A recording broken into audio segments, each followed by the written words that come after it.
currently gets about 19% of its oil from the Middle East, will experience manipulated shortages far worse than those during the Arab oil embargo 2 years ago. And this will help further rip our domestic economy to shreds. But the effect on Europe and Japan will be far more drastic. At one stroke, the heart of Europe will be crippled and completely at the mercy of the merciless Rockefeller brothers. And Japan, which is being rudely rebuffed by the Soviet Union and wooed by China these days, will be thrown fully into the arms of China. China has begun developing its own vast oil deposits and could provide some to Japan in return for an alliance against China's mortal enemy, the Soviet Union. Thus will the Sino-Japanese alliance be cemented. The already bitter clashes between China and Russia on the one hand, plus lesser skirmishes between China and Russia's client state India on the other hand, will set the stage for the larger Asian war, which is planned to follow very quickly. Africa, cut off from its ties to Europe, will be like a ripe plum, ready for the plucking by the Rockefellers, and this includes... Cut off Africa's ties to goddamn Europe. Michelangelo, cut off their motherfucking ties to Europe. Fuck your Moors. We didn't got what we wanted out you bitch ass niggas.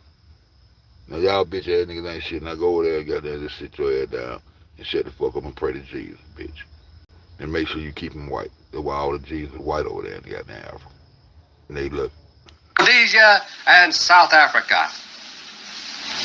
I turn now to topic number 2. The French have a saying that the more things change, the more they remain the same. How true that is, and how tragic. It's been over a year and a half now since I first exposed the Fort Knox gold scandal during congressional testimony. Long ago, I offered publicly to go to jail as a rabble-rouser if I could not prove my charges in an appropriate legal forum. But has Congress acted? No.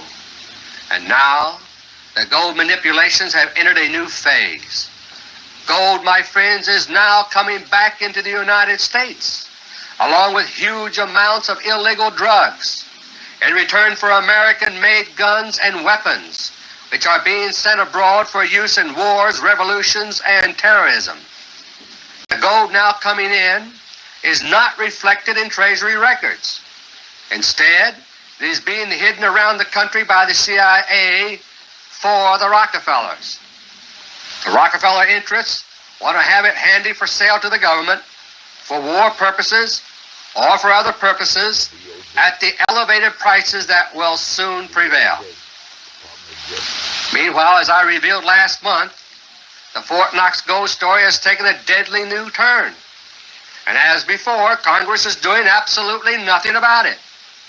The central core vault of the bullion depository at Fort Knox contains canisters of liquid radioactive super poison processed from plutonium-239, the deadliest substance imaginable.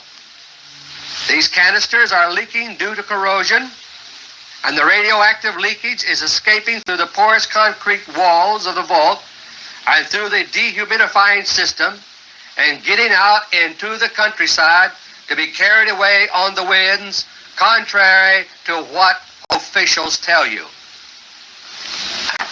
The prevailing winds in that area for the past several years have been very unusual, from essentially due west rather than from the northwest, as is more common. As a result, the thin, invisible fog of radioactive poison from Fort Knox is being carried from the depository, which is located south of Louisville, eastward in the general direction of Lexington in West Virginia, and onward approximately toward Washington, D.C.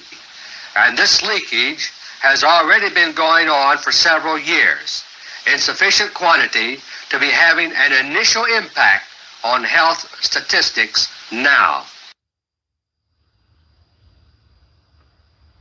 My own investigators have reported to me that many doctors in the region east of Fort Knox are baffled lately by a large increase in the incidence